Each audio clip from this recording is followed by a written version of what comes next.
Hey everyone, welcome back to the channel. Thank you for being here. My name is Andrew, coming to you from the beautiful Carolinas. Today's topic is going to be when a stranger meant more than you did. Think about that for a minute. Everyone, if you like the content, please like, subscribe, and share. So when you were in the narcissistic relationship, complete strangers were getting more attention than you were. They actually meant more to the narcissist than you did. Now, people can't wrap their head around why the narcissist would treat a complete stranger better than their spouse or the person they're in the relationship with. It's because they already know that they have that person, which was you, placed in the trauma bond, placed in the narcissistic fog. So they don't have to work that hard to keep you there because they did most of their heavy lifting during the love bomb / euphoric stage. And once they know that they have somebody in that zombie-like, trance-like state, they keep them there as long as they possibly can. And remember, you were vulnerable when you met the narcissist, and you did not know that narcissism was prevalent on the planet. You weren't taught this in school, and you thought that most people had your best interest at heart and that people were like-minded like you were. We now know that there are all different kinds of people on the planet, and the narcissist is one person to stay away from. So why they would be treating complete strangers better than you? It's because they're always looking for the next new shiny object. They're looking for the next source of supply. So they super glue the mask on their face and they treat strangers better than you or the built-in supply because that person could be your replacement. That's one reason. Another reason why is because, remember, the narcissist needs to have attention and adoration fed back to them 24 hours, 7 days a week. So if they're really kind to a stranger or polite or nice, they do something for them, it feeds their fragile ego and it makes them feel good about themselves that, hey, yeah, they can contribute back to society. They can do the right thing and they can be a good person. Well, this is all a mask. It's all a front. The narcissist doesn't do anything to benefit anybody if it doesn't benefit themselves. And that's why the narcissist is stuck in the loop. That's why they're stuck in the cycle. That's why they need supply. That's why they need other people, i.e. including complete strangers, to fulfill them, to keep the tiny little Hollywood script running around and around in that loop of misery in their destructive mind. This is what the narcissist needs. So let's say an example. Let's say you were on an airplane with the narcissist and the narcissist was sitting right next to you. Well, what would happen there? Well, the narcissist would probably be giving you the silent treatment or ignoring you, but they would probably be flirting or saying hi or being a little overly friendly with a complete stranger who was sitting next to them. Why would they do that? There are many reasons why they would do that. One, triangulation. Number two, they were trying to devalue you, maybe even appear single. Three, they were trying to learn about this alleged person, stranger on the airplane, and see if they connect, if they have anything in common, hobbies or school history, etc., or anything that they share. And the whole time they're doing that, you would be watching a movie or reading a book or watching them, and you'd be scratching your head saying, how come I don't get treated that way? You don't get treated because your role in that moment in time was to be devalued. You didn't know it. You didn't know that you were in the narcissistic relationship. You didn't know that these people devalue their grade A sources of supply, their spouses, their friends, their children. They want to keep these people feeling less than because it pumps up the fragile ego of the narcissist and it makes the narcissist feel good. So think about what I'm sharing with you. Imagine there are 3 seats on that airplane in the row, whatever row you're in, and you are sitting on one end of the aisle, the narcissist is in the middle, and then the window is the stranger. Well, the narcissist is getting supply from you because they're not talking to you and they're watching your airplane ride not be pleasurable or not enjoying yourself. So they're getting supply from watching you squirm. Then they're getting supply from the complete stranger who they're treating better than you. Think about this. This is the loop. This is the cycle. This is why it just continues and continues to go around and around and around. And that is why I suggest so frequently, virtually in every video I create, to go no contact, block these people, delete them, remove them and all flying monkeys and people associated with them. If not now, when? The narcissist cannot change. They cannot improve. They cannot introspect. They cannot elevate. The narcissist will treat complete strangers better than you any chance they get. That's what they were doing when you were in the relationship. That's what they're doing right now. And that's what they will be doing in the future, because the narcissist does not want stability. The narcissist does not want anybody to ever get too comfortable in the relationship with them. That is why you were being gaslit. That's why you were being stonewalled. That's why you were being given the silent treatment. That's why you were triangulated, my least favorite thing these people do. That's why the narcissist was devaluing you over and over and over again until something broke, until the relationship snapped. Because the narcissist was always pressing on that gas pedal of abuse. They were looking to break that relationship any way they possibly could. And the narcissist wants to take and take and take. And when they're done, what do they want to do? That's right, they want to take more, and they want to take as much as they possibly can. So when the narcissist was treating complete strangers better than you, that was happening every single day. That included people they worked with. It included people they were giving services to or providing services to. It included people in traffic jams. It included people at dinners. Everybody was being treated better than you at one point or another, because it was meant to crush you. It was meant to have you question yourself. Are you doing enough? Could you be doing more? What do I need to do to be treated properly? Why is the narcissist, remember back then you didn't know they were a narcissist, why is that person treating people so much better than me? Think about this example that I shared with you years ago, when you would be in the house with the narcissist. And again, you didn't know they were a narcissist, but someone would knock on your door. Maybe they were peddling something or selling something or taking a survey. And the narcissist would put their game face on, and they would act all rosy and chummy and bat the eyelashes and show the rosy cheeks, and they would be so polite, and they would be talking to that person a little bit longer than they should have, and they were possibly even being a little too close with that person right in your doorway. You would be sitting on the couch looking over saying, what's going on? That questionnaire should have taken about 30 seconds. Like, why are you standing there talking so long with them? Well, again, you're being triangulated, you're being devalued. They are trying to strike up a relationship or even an acquaintanceship with a complete stranger. So what does the stranger do when they leave, when they're done taking that survey or giving the survey?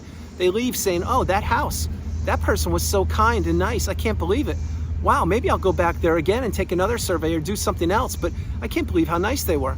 And what does the narcissist do when they close the door and that person that was knocking on the door taking the survey, what do? As soon as they close the door, they turn around and look at you. Boom, the mask gets super glued on. The mask drops, the pleasant mask, and now you get the abuse and punishment. And maybe the narcissist would say something like this, like, what? What are you looking at? Or what's the problem? And you'll be like, well, why are you talking so nicely and so pleasantly as if you even knew that person, like you met before? Why are you treating them so nicely? But now you're questioning me and you're devaluing me and you're looking at me like I'm from Mars. Well, that's the loop, that's the cycle. This is what the narcissist wants you to do. They want you to matter to them. So when you question them and their poor behaviors, they'll spin it around and flip it around on you and say, what's your problem? You're so insecure. And you wonder why I treat you the way I do. You see, I couldn't even have an interaction with that person at the door for a few minutes, and you got so upset and jealous and frustrated. See, this is exactly why you and I aren't working out. This is why you need to see a therapist. This is why you need help. The only person I have a problem with is you. I don't have a problem with that person at the door. You just saw how I talked to them. I was kind and I was polite and I was nice, and you would get some of that if you'd only fall in line and if you'd stop being so self-serving. See, this is what the narcissist does. They have you questioning yourself. They have you doubting yourself.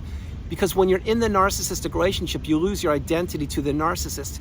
You become a shell of yourself. You are silenced when you're in that relationship. You are tolerating poor behaviors left, right, and center. And if you did have a voice when you were in it, you would either A, not be heard, B, be blamed for anything, or C, the narcissist wouldn't even listen to you. They just say, we'll talk about it later, I have to go.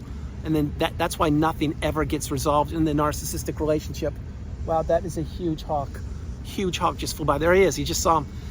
Amazing, that thing was about 1.5 feet off the ground. Wow, that was beautiful. So that's why you never get any closure in the narcissistic relationship. That's why you never get anything resolved. That's why things are left undiscussed in the narcissistic relationship. And that's why they talk to strangers and treat strangers completely better than you, because they can, and because they were toying with you and messing with you, and you didn't even know what you were up against because you weren't taught this in school. Now that you're getting the wisdom and you're applying, you're learning lessons with the narcissistic abusive cycle, and you're learning the definitions in the glossary on the narcissistic abusive cycle, such as gaslighting, triangulation, object constancy, rage fits, stonewalling, the silent treatment, projection, mirroring, etc. When you learn all these things, then you couple those with your experiences, and that equals wisdom. And this is the wisdom the narcissist never thought you would acquire, because the narcissist thought you would continue to be drinking the Kool-Aid of that relationship. The narcissist never thought you would heal. The narcissist never thought you would pick yourself up and dust yourself off by the bootstraps and put yourself back together. They did not think you would rise through the ashes like a phoenix and enter the third version of you, the strongest, most galvanized version of you known to humankind. That is where you no longer care about the narcissist. You are indifferent, you've healed, or you're well on the healing path, and you're reaching the pinnacle, the mountaintop of indifference, where you are in the third version of yourself. But the longer that relationship went on, the more the narcissist would treat complete strangers better than you and then weaponize it against you. The longer that relationship went on, the less things got resolved, the less matters were ever discussed. They were always tabled. Oh, we'll talk about that later. Or you can fix it, what's your problem? Or I'm going away for a few days, you take care of it. This is why the narcissist needs people in their lives. They need enablers. They need people trapped in the narcissistic fog. They need flying monkeys. They need people to drink the special sauce of the narcissist, which is the Kool-Aid. They don't ever want people breaking the trauma bond. They don't ever want people going no contact. The narcissist doesn't want anybody ever to heal from the relationship. That's why the narcissist hoovers. I've shared this so frequently on videos recently. What is a hoover? A hoover is when the narcissist is testing the temperature of you. They're seeing if you're strong enough to go no contact.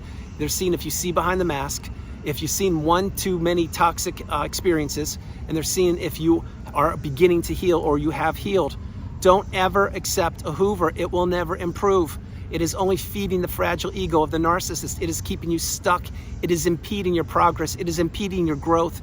It is impeding you discovering who you really are, meaning the third version of you. So why strangers were treated completely different than you? It's to totally invalidate you, to have your head reeling, to have you scratching your head and saying, why are they doing this? I don't get it. What's the problem? It's because it's supply central for the narcissist. The narcissist can get supply from a pet, from a train, from a plane, from an Amazon package, from a relationship, from discarding somebody, from entering a new relationship, from a complete stranger. The narcissist, using that airplane analogy that I mentioned earlier, when you were sitting on the aisle seat and you were being devalued and triangulated and not being treated properly, the narcissist was getting supply from you fidgeting, from you looking at them, from you questioning yourself, from you asking them questions, from you being silent. They can feel your energy. They have a sixth sense, a sense that you did not know that they had, but that's how they found you, because the narcissist was looking for somebody just like you to enter a relationship with. And as soon as they got whatever they wanted from that relationship out of you, meaning your time, money, energy, effort, love, empathy, resources, whatever they got from that, that's when they usually discard people. They crumble them up like a sheet of paper and throw them away on the freeway, and they go on to the new supply, and that's how the cycle goes on and on and on. But the one constant, the one common denominator in the narcissistic abusive cycle, it's the narcissist. That is why they are destined and doomed to stay stuck in the cycle. That's why they deteriorate each and every day they're on the planet. That's why they become the aging narcissist if they make it up that many years in life. That's why people finally get the wisdom. That's why the word is getting out. That's why you need to insulate yourself, protect yourself, have boundaries. That's why you need to really understand that you are the priority. You come first, second, and third. And that's why you shouldn't be giving the narcissist any more chances, not now or ever. Really get the message that I'm sharing with you. They would treat complete strangers better than you because A, they could, B, it was devaluing you, C, you'd be questioning yourself, why aren't they treating me like that? D or E, because that person could turn out to be a source of supply or the new supply. They were at the very least a short-term source of supply. And then again, this keeps you caught up in all the drama, all the manipulation, all of the questioning, all the confusion and chaos that surrounds the narcissist. The best thing that will ever happen with you is when you finally go no contact and you block these people, you delete them, and you get them out of your life and you begin to heal, or you have healed, because that is the path. The narcissist will always treat complete strangers, not only any way they want to, but better than you, because they're looking for the next new shiny object. They're looking to see if they still matter to strangers. They're looking to see if they can get attention away from strangers or distract them. And maybe those people can be groomed to becoming the new supply or your replacement. But the narcissistic abusive cycle will continue to go around and around and around. And the narcissist is caught up in that tiny little brain of theirs that is running that Hollywood script that needs to be rewritten every couple seconds. There is no time in your life to be in a narcissistic relationship for 1 minute longer than you need to be once you've identified not only what narcissism is, but that you were in a narcissistic relationship.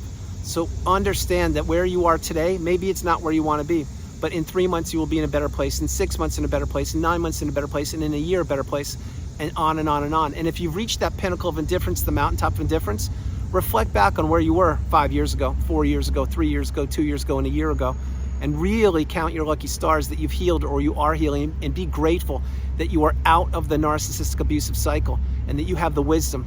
You now have a superpower, and it's a superpower on steroids once you actually wrap your head around what narcissism is, how it affected you for a period of time, and that you are no longer in that relationship or in those relationships. So everyone, that's the video. I hope you liked it. I loved doing it from the beautiful Carolinas. This is Andrew. Namaste. Have a great afternoon, evening, or morning, no matter where you are on the planet. You are not alone. Remember that. You are not alone. God bless you all. I love you. And understand that the narcissist will always treat complete strangers better than you, because they're always on a constant quest looking for the next new shiny object. And the more people they can talk to, and the more people that will look back at them and give them their time or attention, the more it fuels and fills the narcissistic need for supply. When they had you in that narcissistic relationship, they had already done the heavy lifting. All they were trying to do was break that relationship. And again, remember, each and every narcissistic relationship does have an expiration date. They all break because that's what the narcissist is trying to do. They're trying to get people in these relationships, and then they want to break them whenever they get whatever they can from those people. So I did this video a little earlier today because it is a special day, as most of you know. And thank you very much for all the well wishes. I'm going to go take care of myself. I'm going to have a me day today, and I'm going to enjoy myself. God bless you all. I'll talk to you tomorrow, and continue on the path. Continue moving forward each and every day. I believe in you more than you will ever know. I am your #1 supporter, your #1 believer. Continue to focus on yourself. You are an amazing, incredible, beautiful, bright, shining light, and continue to move forward each and every day. I love you all. God bless you, and I'll talk to you tomorrow. All right. Bye.